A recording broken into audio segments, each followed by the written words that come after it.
Hello everyone and welcome to the latest edition of Goodison Park, my home. Today I'm joined by Trevor Steven, who scored the clinching goal on what is arguably Goodison Park's greatest night against Bayern Munich.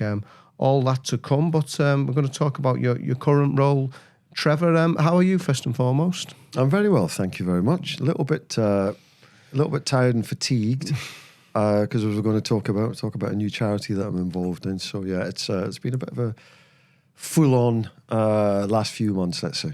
Yeah, I mean, it's obviously always interesting what paths former football players take when they hang up the boots. They certainly don't all go into running pubs these days. That was all the way if they're not in the game. And Trevor's doing something very important. I spoke to him a couple of years ago about his work. He's continued that now with Mindflow is the charity, and it's all about mental health in the construction industry, isn't it, Trevor? Yeah, it's a bit of a long story, so I hope you've got some patience. Yeah.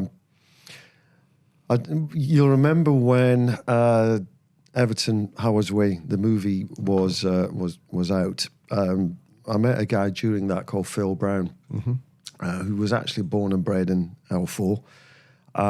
But he's gone on to do extremely well with digital technology in construction. He's exactly the same age as me, and I happen to be his favourite player back in the day. He always wanted to wear the Everton number 7, and I was lucky enough to do it.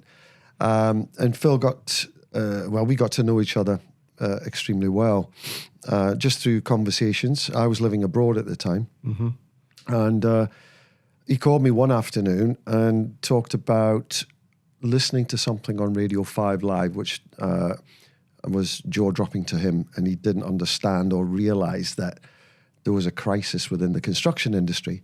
And it happened to be Mike Salah from Everton, the community, who was being interviewed. And Mike was talking about the suicide rates in construction, which were 2 guys taking their own lives every day throughout the year. There's over 600 people taking their own lives. And Phil and I got talking, so just can't believe that. And to cut a long story short, he invited me to become a mental health ambassador for Causeway because he wanted to see what he could do, what I could do with him, to address that the silent crisis that's out there. And I jumped at it, particularly when we decided to, if we could save one life in construction, no matter what we did, because we had no idea how we would address it, everything that we do would be worthwhile. And so I literally got on a plane, came back to the UK, started as a mental health ambassador with them. And the idea of it was, let's join football, construction and mental health. And within that triage, what is there? Yeah. And what we found what's in that space is 1.5 million people right, across the UK. And that's an industry, and that's men we're talking about, because that's where the issue lies, because men don't talk to each other about anything other than football in the main, particularly if you're a construction worker. Conversation's kind of limited to that. So we thought, well, how do we get to take the conversation, the starting point being football, but then how do we get the mental health subject brought in? Because it needs to. We need to talk about it. We need to talk about emotions. We need to talk about feelings. We don't need to accept that it's okay not to be okay. There's some strap lines around mental health that are relevant, and they actually say what the issue is. Just men do not talk. So we are well on that journey, and what materialised out of all of that was the beginning of a new charity, which is Mindflow, and that we're championing mental health in construction. That's what we're doing, with a heavy lean in towards football, because football gives us a platform, and we can reach people through that platform far easier than just being a mental health. You know, it opens doors, it opens ears.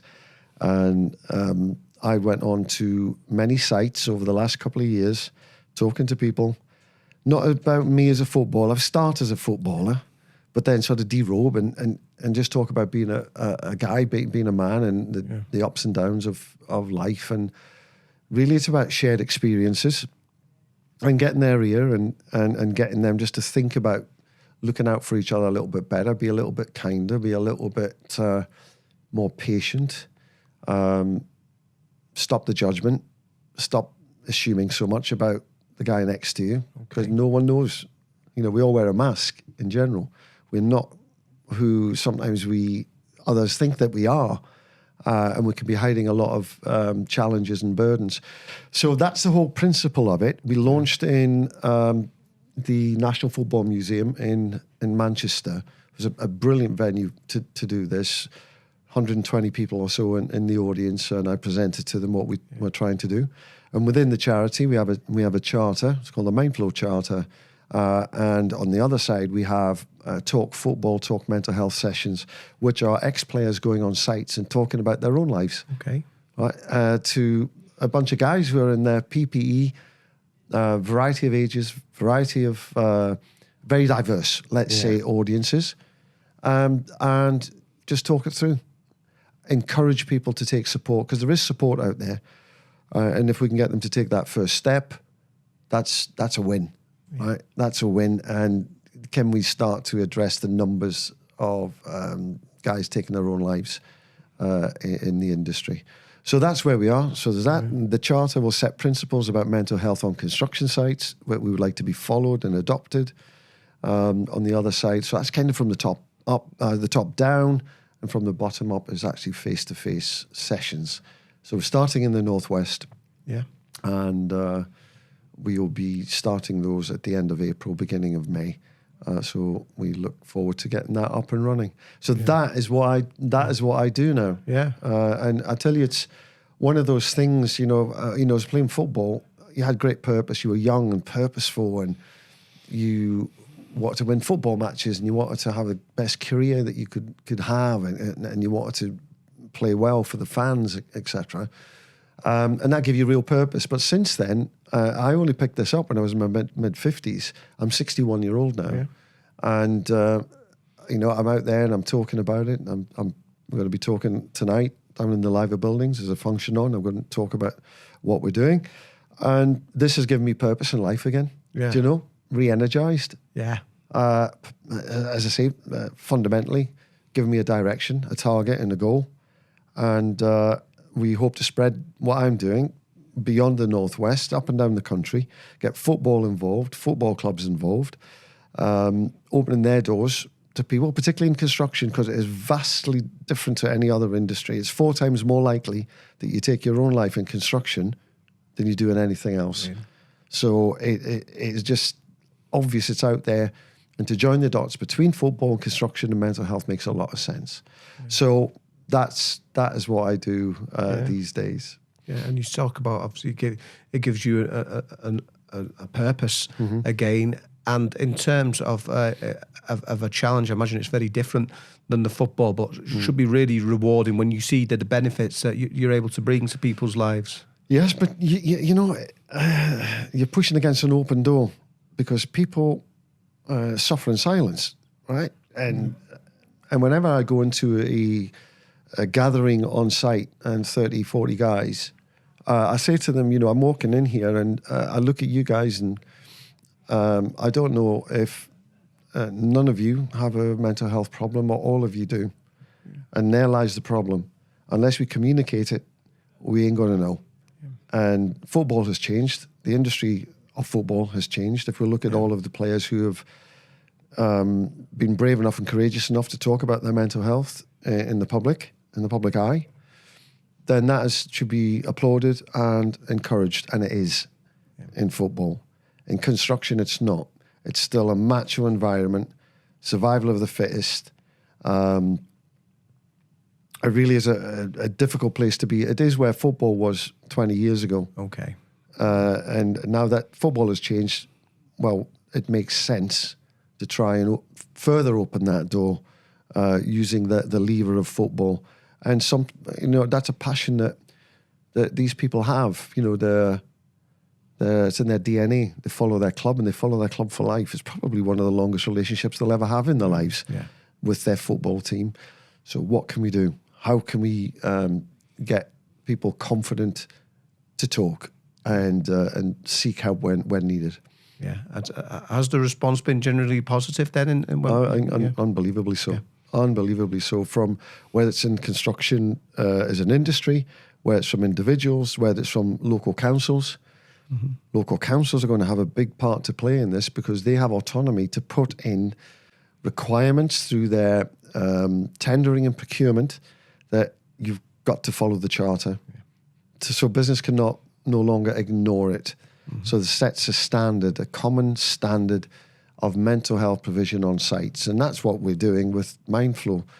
And health and safety is so much better now. I don't know if you remember when you were a kid, you saw people going on construction sites in their trainers, and just in a t-shirt, no helmet, no nothing.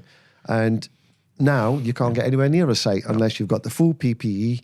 We know who you are. We know what time you've come on. We know what job you're doing, and you know how to do it as a construction worker, and it's safe. There was something in the region of 35 deaths of health and safety last year across the UK, which means an accident that happens on site. 600 took their own lives. So you can see where the crisis actually lies. And that's the silent crisis that we need to elevate, amplify, and talk about. So that's the journey that we're on. Yeah, terrific. It was a lesson to us all, Trevor. So if we go back to the start now, for you, Berwick-upon-Tweed, was it always football for you? I mean, you're taking a different direction now, but were you one of those who only ever wanted to be a footballer? How did it all start? No, there was no pathway, right? There was no pathway. If you're in a small town, Berwick's a small town on the English-Scottish border. Mm-hmm. On the 60 miles north of Newcastle. Mm-hmm. So you're literally in Scotland. Take a step back, you're back in England, and that's where I was born. We had a local team called Berwick Rangers, who played in the Scottish second division, as it was in those days. I used to sell programs there. Yeah. I was good with the ball. I was kind of identified as a 6-year-old in the little kids' playground at my primary school. Yeah. I think there were only 100 kids in the whole school. Yeah. And I was told by my teacher, who later became a mentor, that one of the teachers in the little yard had told the guys in the big yard that this lad needs to come out of this playground because no one gets the ball in playtime. And so I had to go up to I was good because my brother was up there and he was 2 years older than me. And so all of a sudden I was bizarre. All my age group would go to the little playground, and I'd go and get the ball out with the lads. With the big lads. They're only 8 and 9 year olds. So that's really where it started. I was just very good at local football, and I played probably about 10 games a season. Yeah. Local schools there weren't many, and then I started to make progression as my mentor. It was a guy called Will Frenton, and he was sort of the head teacher at the very small school. He was a Newcastle United fan, and he was absolutely... If you ever did anything good at school, anything good in his class, do you know what he would reward you with? A Newcastle United programme. Okay. Right? You'd walk home with your Newcastle United programme, if you'd done something good, not in sporting terms, but actually in academic terms. And... he was a passionate man about his team, etc. And I supported Newcastle as a kid because that was my local team. But I only ever saw them once a season when my uncle used to take me down to watch. And it was a million miles away the thought of being a footballer. So I just got on with trying to be really good as a young footballer, because you know what it does? It's good for your confidence. You get a pat on your back. Yeah. When you do something good as an 8, 9 year old, and you want a bit more of that, I'll keep going with that. It's an encouragement, right? Yeah. So that was it. And Berwick, eventually when I was 12, I was spotted by Burnley, just playing in some kind of representational trial. And a 12-year-old, I took my first little step onto the professional sort of rung or direction and pathway. And it was Burnley, bizarrely, but Burnley had a really good reputation as finding young players and giving young players a chance. And as I said, year after year, I kept going through my school holidays, and things developed from there. Yeah, Gavin Buckland, Everton's statistician, I told him before you were coming on, and he said, "Is this right? Did you go down with Kevin Richardson? Is he right in that respect?" Kevin was a year older than me, and I played for the under-15s, Northumberland under-15s, and Kevin was captain, and I played a year young. I must have been good. Yeah. I played a year young, and then Richard was captain, and so I knew him from those days. Yeah. And obviously met him again, when I eventually get to Everton. Yeah. So football's a small world, though. When you start to take steps, you see people that that you've met somewhere along the line. And I went into England schoolboys as well. So England under-15s I played for. So for a lad from the borders between England and Scotland, it was kind of unheard of. Yeah. But I really enjoyed getting out of Berwick. Sorry, Berwick-upon-Tweed people, but it was a small town, and I felt I wanted to go and be nomadic and see what the world held. Yeah. And so I was keen to go and do that, and football gave me the way ahead. Yeah, and as I was saying before, also at Burnley, you had another guest of ours on Martin Dobson, who was very much a senior pro at the time, and I believe I was told that Howard Kendall actually came to watch you. Possibly it was a game of Lincoln or something, and he left after 10 minutes. He'd seen enough. He decided you were worth it. Well, I don't know. He never told me that. Yeah. But in football, you got to make strides quickly. If you're going to have a really, really top career, every game counts, every training session counts, and that goes for your whole career actually. But the principle of that has to come in early, and you do start to make jumps relatively quickly. But Martin Dobson was a key person in my development. Yeah, 100%. He was my mentor. I had my mentor at school, and I had my mentor at Burnley. Martin was my mentor, and I remember when I was an apprentice. You clean the boots and you take the broom to the terraces and get all the Bovril cups. Down the. I was in the training ground at Goldthorpe at Burnley, which was a good training ground, for its day. And I'd done clean my boots, so I went and I was only just 17, and I was the only one in the gym at about 8:30, 8:45 in the morning. Yeah. And the door opened. I was just doing a few bench presses, I'm just trying to make a bit of a difference. I don't know. I walk, in comes Martin Dobson. My God, when you're that age and the club captain comes in and it's Martin Dobson, played for England, oh my goodness, I was starstruck. And he came over to me and he said, "Trev, stand up a minute." And he pulled my socks up and he told me to tuck my shirt in. Right. And he said to me, "Dress smart, think smart, play smart. Remember that." And I'm talking to you today and I'm 61 and I still remember it. Yeah. And of course, I went on to play with him, and he was just a touch of class, Yeah. He seemed to have time when others didn't, and he was just someone who was a real leader within that group.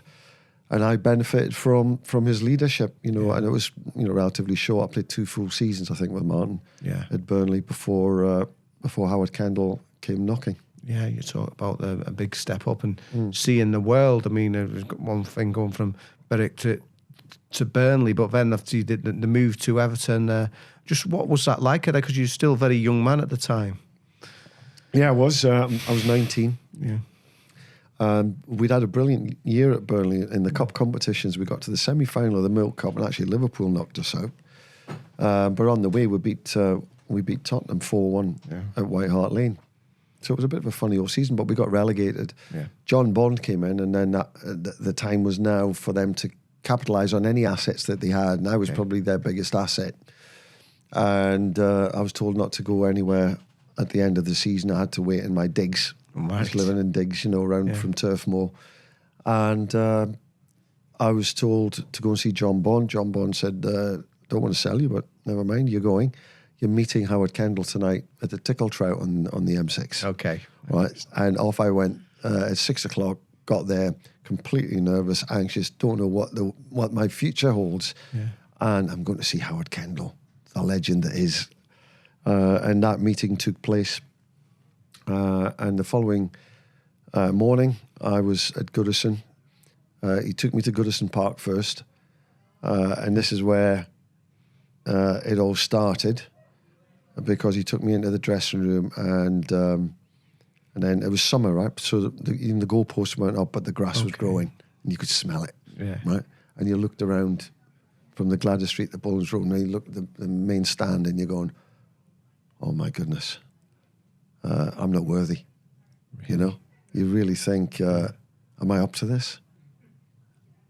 And then Howard took me to Belfield, and you know, cut a long story short, signed a contract, became an Everton player. I went off on holiday and tried to train. And bizarrely, I tried to train so hard to be ready for it that I was training across on my little summer holiday across in Mallorca. I got dehydrated. I was trying too hard. Right?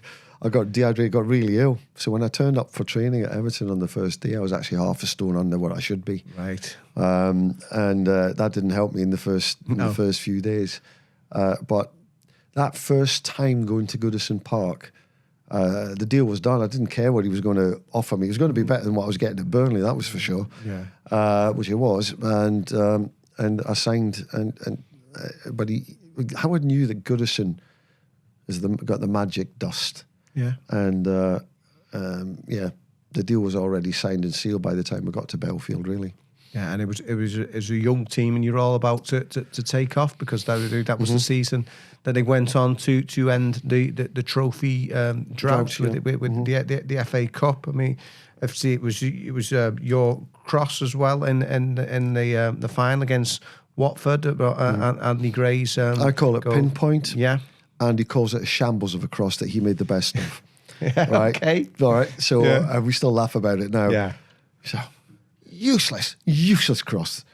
You know, if I hadn't been so, you know, at it and brave, there would be nothing. Sherwood would have taken it and the ball would have been humped up the pitch, which I couldn't really argue with, to be fair. It wasn't the best. But anyway, it came in, gave him a chance. You know, give him a chance. Put it in an area and let them attack it. And no one better than Andy Gray to attack it. Yeah, just what sort of day what was that for you? Because I know I've had other guests in there and we've talked about that, actually going through the old tunnel at Wembley and just seeing all the Evertonians outside the stadium as well before kick-off. Yeah. Do you know, bizarrely now, you know, I live just outside London now, and do you know where I live? I live about half a mile from the Bell House Hotel, which is where we stayed the night before, and where you see the videos of John Bailey and Andy Gray hanging out the window, and Freddie Starr back in the day, you know, was in the hotel. So I drive past it every day. Okay, wow. Isn't that bizarre? Yeah. I go around the world and I come back, right? I come back to there. It was a pinch yourself moment. Not just a pinch yourself moment, you pinched yourself all day. Right? Everything was so... I'd played at Wembley before for England under 15s, right? I played 2 or 3 times there. But that was a different experience, obviously. This is now top level football. And the dream of playing in the FA Cup final was coming true. But as we learned later, that, you know, losing at Wembley is not an option, but it can happen. Yeah. But it didn't happen that day. Yeah. And it was just miraculous of an event for us, and we just took a massive step in self-belief and confidence. That you know, we went for dinner at the Royal Lancaster afterwards, had a fantastic party, and when you're, you know, 19, 20-year-old, and in the middle of your table's the FA Cup. Yeah. You know, you think it's always going to be like that. And, well, it wasn't for the FA Cup, but it was for other things. Yeah. I mean, I asked all the players when they come in about this as well. I mean, is there a particular turning point you think in terms of that season when... Because things were obviously... They were struggling at the start of the season. Yeah, and I struggled. And this is what Howard was a particularly astute person, manager with understanding of what it's like to be a youngster amongst a group that's far more experienced. And I came in as the sort of big money buy of that summer. Steve McMahon had gone, and that money was all invested into me. And I was younger than Steve, and I didn't have that. I wasn't familiar with the surroundings, and Steve had already been in the Division 1, and I was coming from the lower levels. And Howard took me out the team after about 10 or 12 games, and he left me out for a considerable amount of games. Yeah. but he kept me involved and just let me grow and get my confidence built up through training, being around the group, and it continued to be a struggle. Then Adrian Heath's goal turned the tide at Oxford that night, and I wasn't playing, but I was there. And the season developed, and I didn't play in the final of the League Cup. Alan Irvine played, and we unfortunately lost that. We should have won it at Wembley, but you know, it's kind of almost meant to be that I was going to get my moment, and Howard put me into the team after that game, and I built my confidence up. I was starting to affect and impact football matches, and of course I affected the FA Cup final as well. And Everton were on that, ascent to greater, bigger and better things. Yeah, and obviously that came the following season, and there was some terrific morale boosting results. Obviously, he started tough. There was defeated at the start, but obviously Manchester United were beaten 5-0. That would win at Anfield as well. Did you think that they were capable of taking it onto that other level? Because given that how dominant Liverpool had been at that time.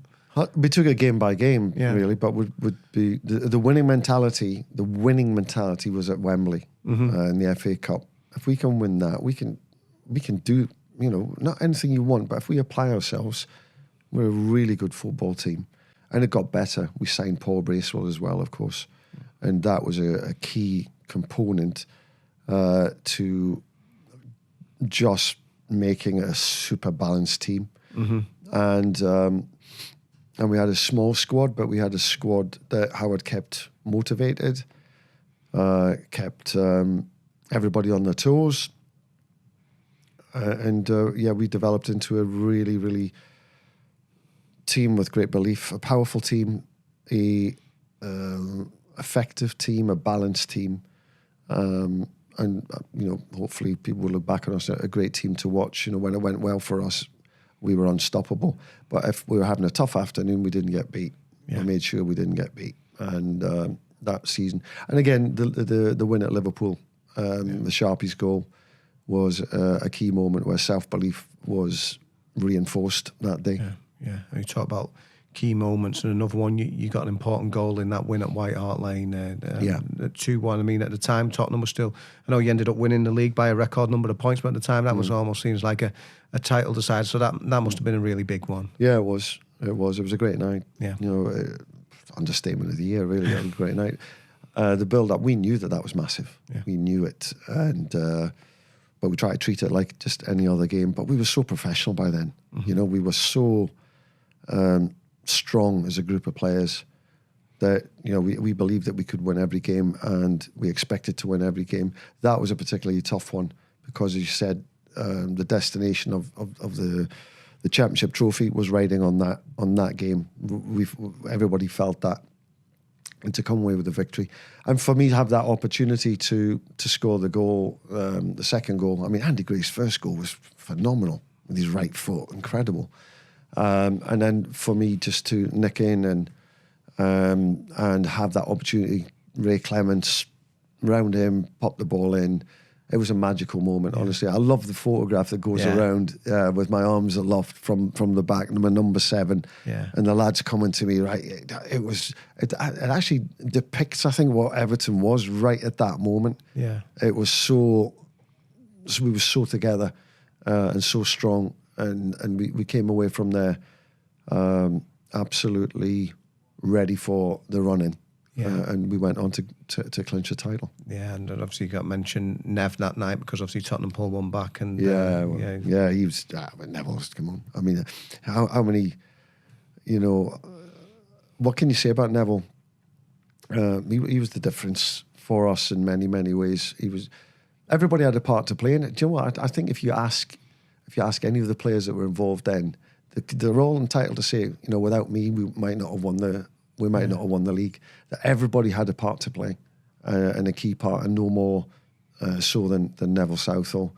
At the right moments, he was just making saves that were incredible, and we got used to it. Yeah, we knew what he was like at training. He was hard work, right? He would just refuse to let anything into the net.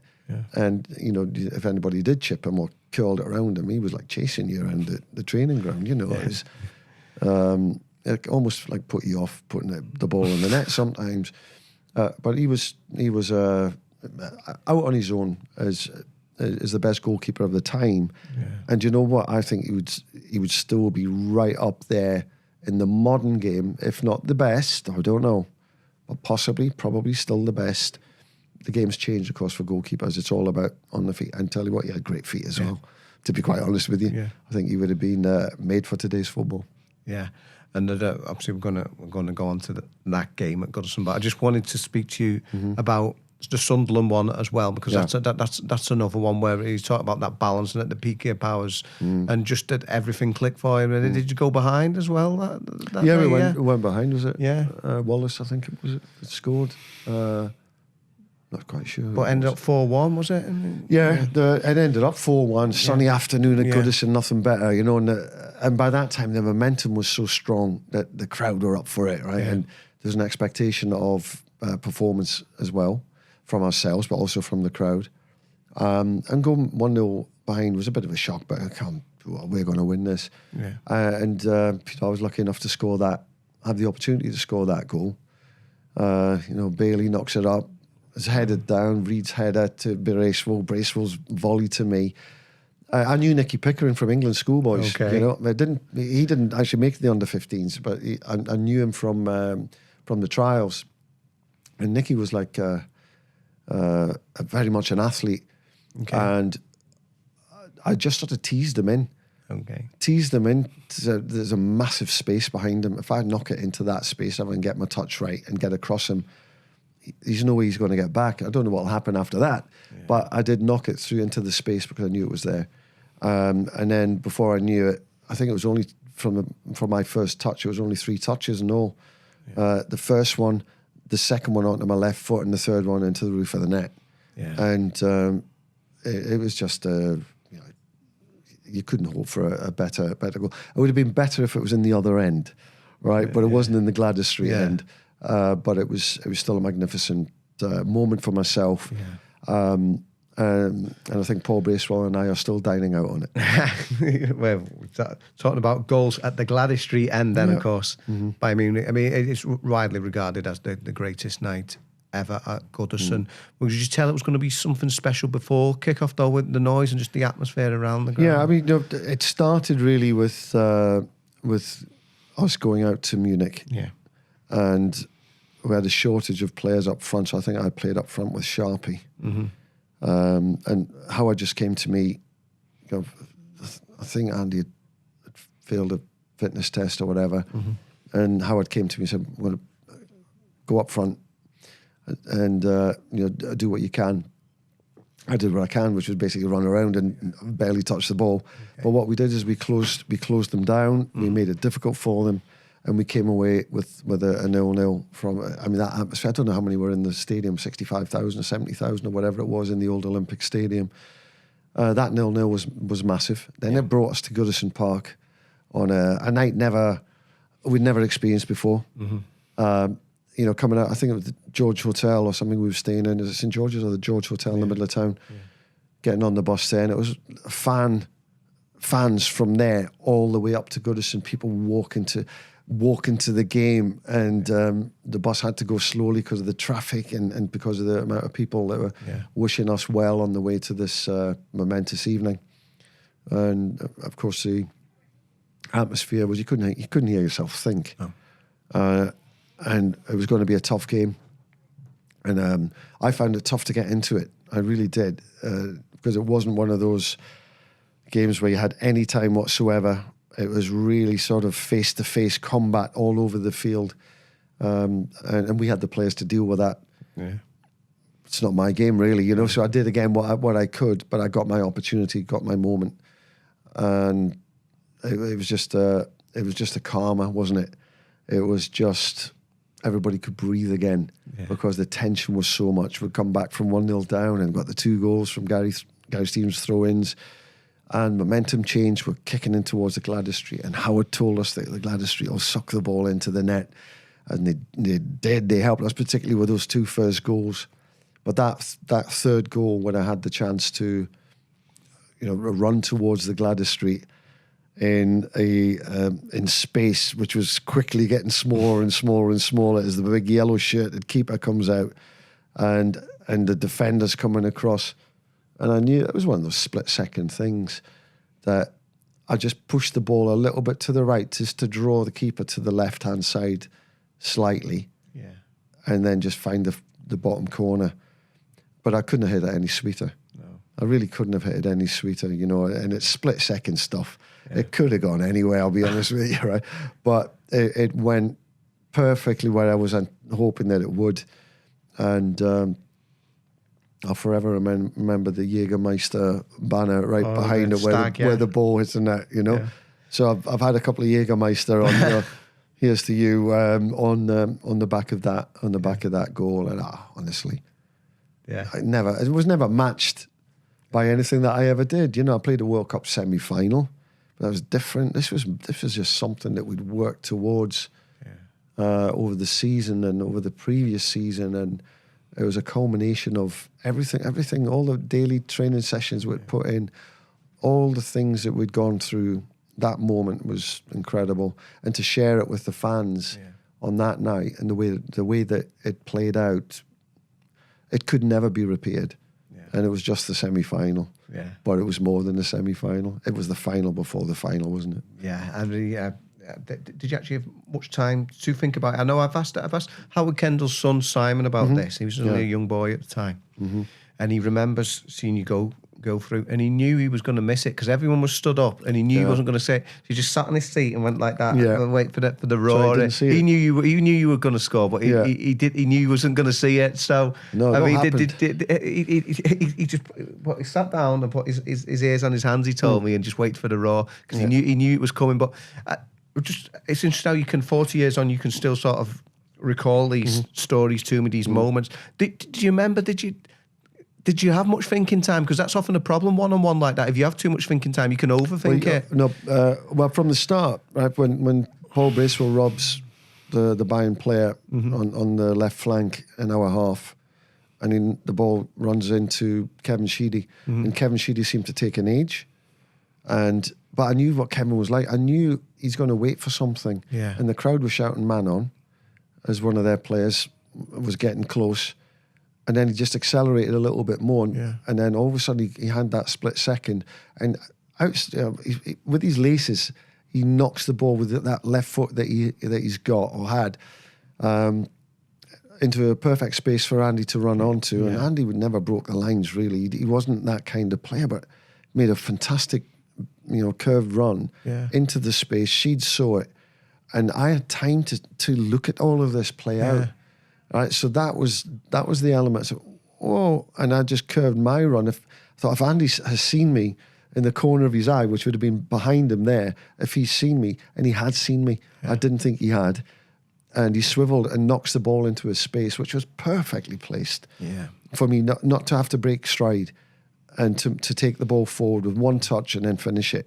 Yeah, it was just honestly, just a perfect opportunity, a perfect goal for the moment. Yeah, it was just couldn't write the script. Yeah, and of course the crowd kind of enjoyed it, and we went on to the final and to bring home the Cup Winners' Cup on the back of that. Yeah, you say this final before the final. You were confident against Rapid Vienna, but there was a job to be done, and there was another goal for Trevor Steven as well.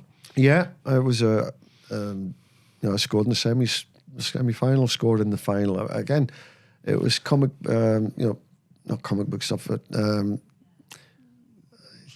what's the word I'm looking for? Something like it's like Roy the Rovers, Roy the Rover stuff. Yeah, it was really, and I'm still only 21, and about to go as well. Not long after to go to a World Cup playing for England, and I just made my England debut as well. I mean, a lot came really fast for me, and that to again win another final. It was a bit chaotic afterwards, wasn't it? When the trophy presentation, But that's how it was then, right? Yeah. That's just how it was. Yeah. And it was great. It had its own beauty about it. Yeah. It was messy, but we loved it. Absolutely loved it. And, I couldn't miss either. Sheeds knocks the ball in, gets the cameraman out of the way, all right? And then he knocks the ball in. And the ball wasn't touched by anyone. It just came straight through. And I could see it. So, oh, my God, it's coming to me. Just kept it down, just strike it, and it goes in at the near post for me. And, perfect. Well, very different games. Well, was like you say, Bayern Munich was a battle. This was a very much a controlled, dominant performance. Yeah, it was classy. Yeah, I think it was a classy performance where we couldn't be classy against Bayern because it was too much of a battle. Yeah. It was more like the local derby against Liverpool. It was one of those where everything is full on, and this was full on and a bit more. Yeah, and we controlled the final against Rapid, and we played extremely well. We always had the game under control. Our players played fantastically well. Everybody, had an 8 out of 10. It was a wonderful way to win it. And Sheed's goal after Hans Krankel had brought them back into the game fleetingly. Yeah. For Sheeds to go up, just showed the class of the team and of Sheeds to finish it like he did. Yeah. Was Manchester United in the FA Cup final, was that just a game too far then? Yeah, it was the momentum of what we had to go through to get to where we were in the season, and then only to have a couple of days lead up to the final. It was just there wasn't enough in the legs. When we really need to accelerate the last 15 minutes of the game, we were just exhausted. We wouldn't admit it. We were all under par. And for so many of us not to be on our game, you can only put it down to the congestion of the fixture list. And again, it wouldn't happen in the modern game that you play a European final. Yeah. 3 or 4 days after, or you play an FA Cup final 3 or 4 days. In fact, no, was it last? It was 3 days after. Yeah, the Wednesday to after Saturday, the Cup Winners' Cup final. Yeah. And we had to travel. A lot of people said we might have overdone it with partying. No, we didn't really. No, we didn't. We didn't have time to. By the time we got back to Liverpool, landing into the airport, it must have been 2 or 3 o'clock in the morning. So there's not really much places to go. No. We congregated Thursday lunchtime, had a real sort of walk and a warm down, and on the Friday we were travelling down to London to play in the FA Cup final. It all came around far too fast. There was no build-up, right? There was just literally no build-up. It was, and that was not helpful to us either. Yeah. Obviously, we're going to come on to the second title, and the first one was very dominant. The second one was a triumph against adversity. But in between that, you got the 85-86 season again going toe-to-toe. Liverpool could have gone the other way, but ultimately it's disappointment again, finishing runners up to Liverpool in both. Yeah. Well, we just lost. We just lost the thread for a few games. Yeah. By that time, Liverpool had gained momentum and overtook us really right at the finishing line. We can only blame ourselves for that. Yeah. For some reason, we just became a little bit aware of where we were. Yeah. And that was not like us to do that. And we paid the penalty for it. Just coming off the accelerator slightly. I don't know how it crept in, but it crept in. Yeah. And it's the biggest regret, I think, if you ask any of us in that group of players, that is the biggest regret, because we should have won the FA Cup and we should have won the league title. Yeah. Just to reconfirm exactly that we were the best team, because we were the best team that season, and we didn't get the reward for it. Yeah. But we can only blame ourselves for that. I mean, you mentioned England duty already there, and obviously you got to the semi-final in 1990 when you were a Rangers player, but you obviously part of that strong Everton contingent going out to Mexico in 86. Yeah, I loved that goal against Poland. Yeah, and because it was such a big occasion, because if we didn't win against Poland, the third game in our group, there was wholesale change made. I came into the team. Peter Reid was in.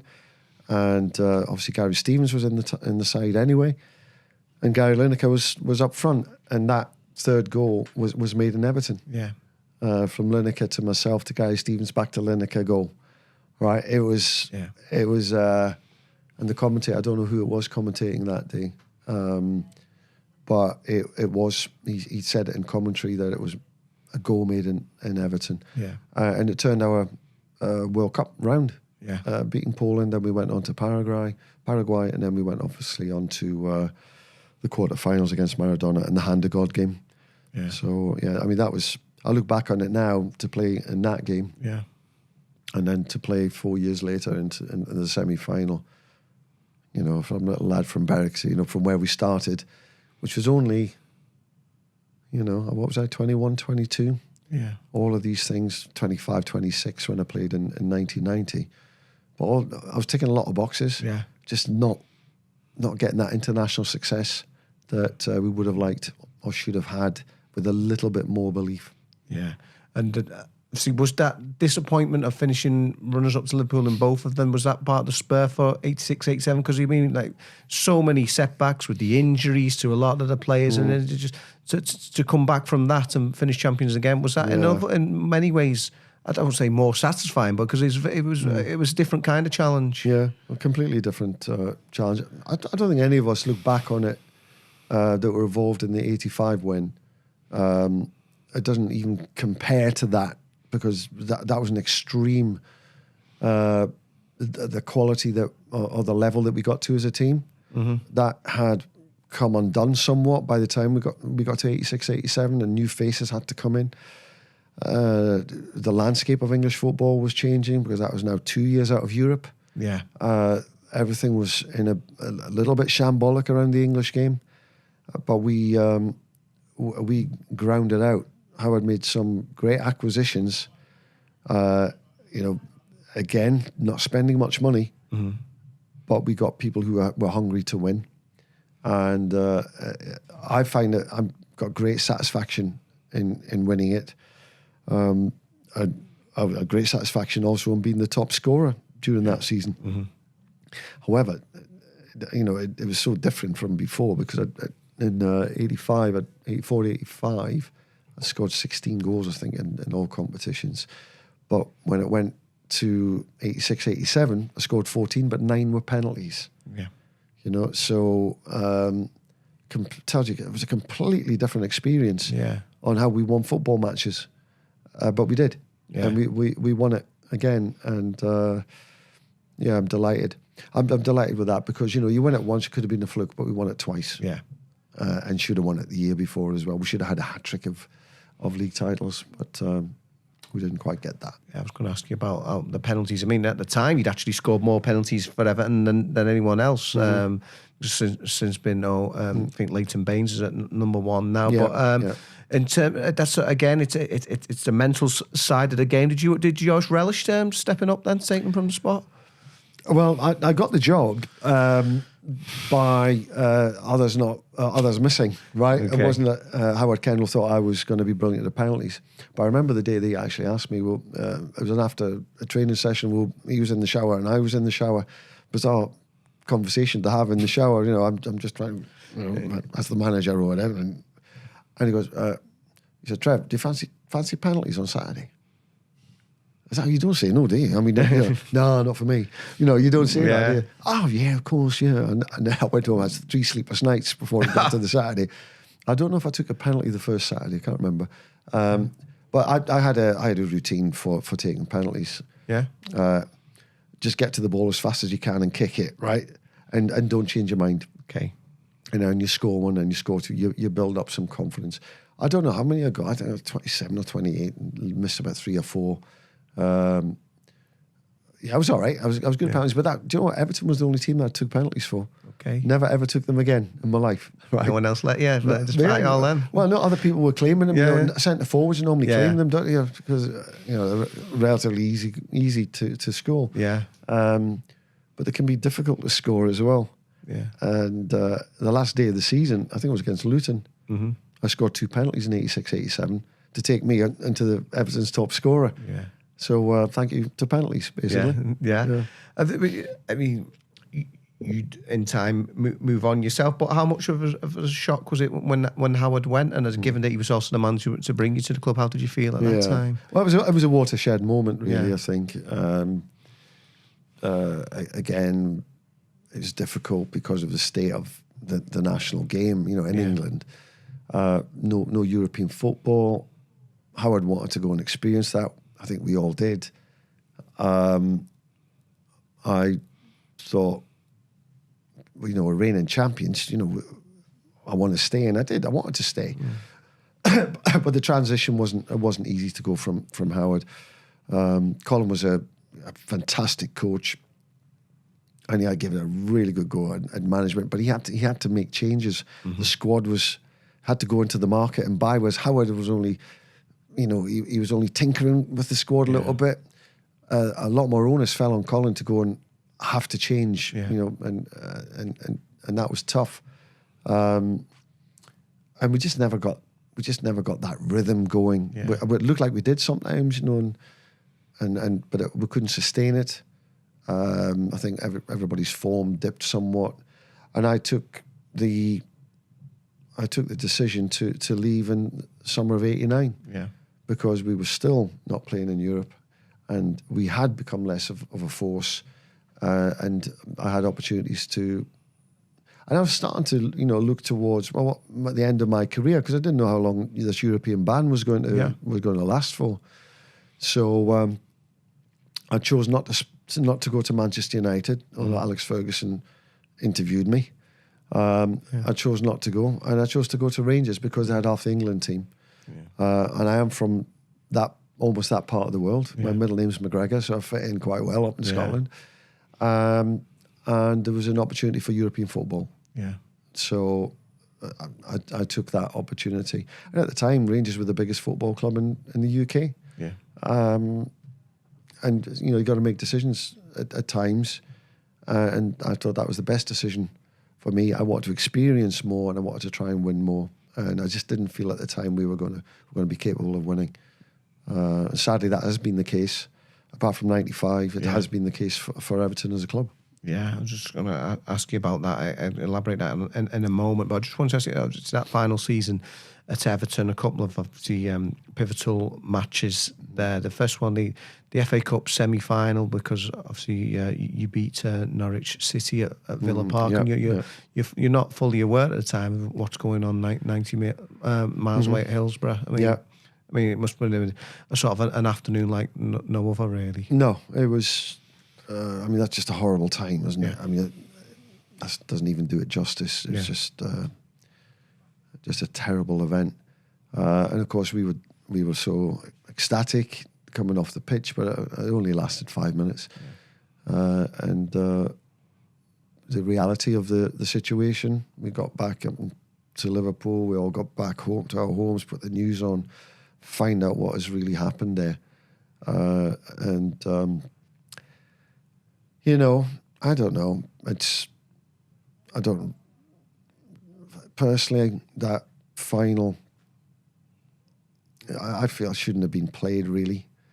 But at the time, there was so much emotion around it that it was up to Liverpool as a club and the players to make that decision. Yeah. Whether the game was on or not on. And it was a very strange game. And it turned out to be my very last game for Everton. Yeah. And again, we weren't quite good enough. And I think that final sort of showed that. And didn't get a winner's medal in my final match. And I left.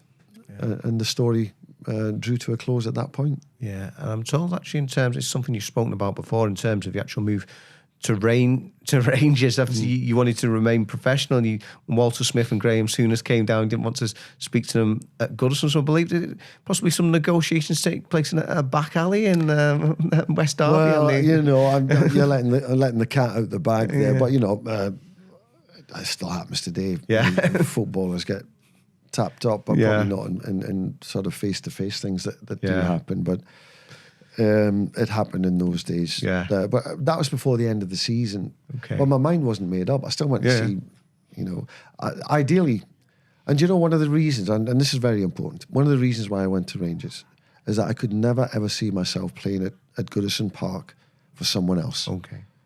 I just couldn't see that. And it wasn't something that I felt I could deal with or wanted. So I wanted to get out and I never came back, did I? I never came back to English football. Yeah. And there was an air of Leeds United want me to go. You know, when they won the league title, they wanted me to go there. Howard Wilkinson. I don't want to go. Don't want to go to anywhere. Yeah. You know, that I'll ever play against Everton. It meant that much to me that just no. Yeah. I tell you now, if I was wearing another shirt, I'd have a crap game.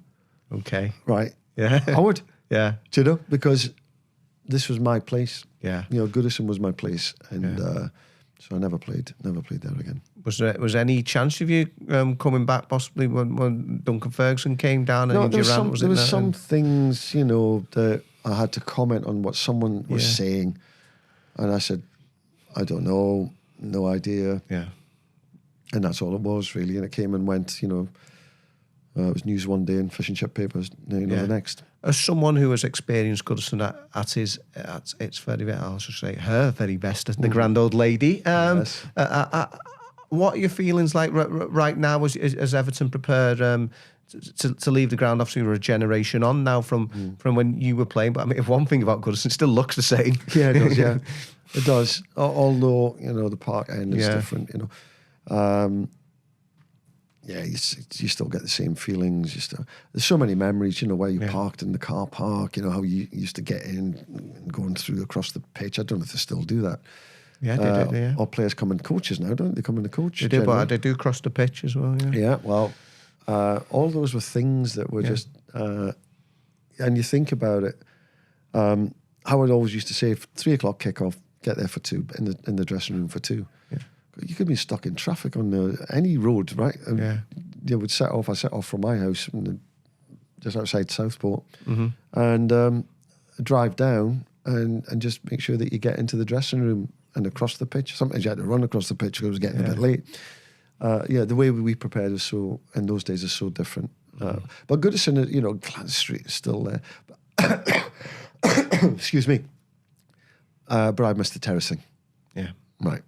I miss the terracing. I look at the Gladys Street now and it's not as ferocious because back in the day it was ferocious. Yeah.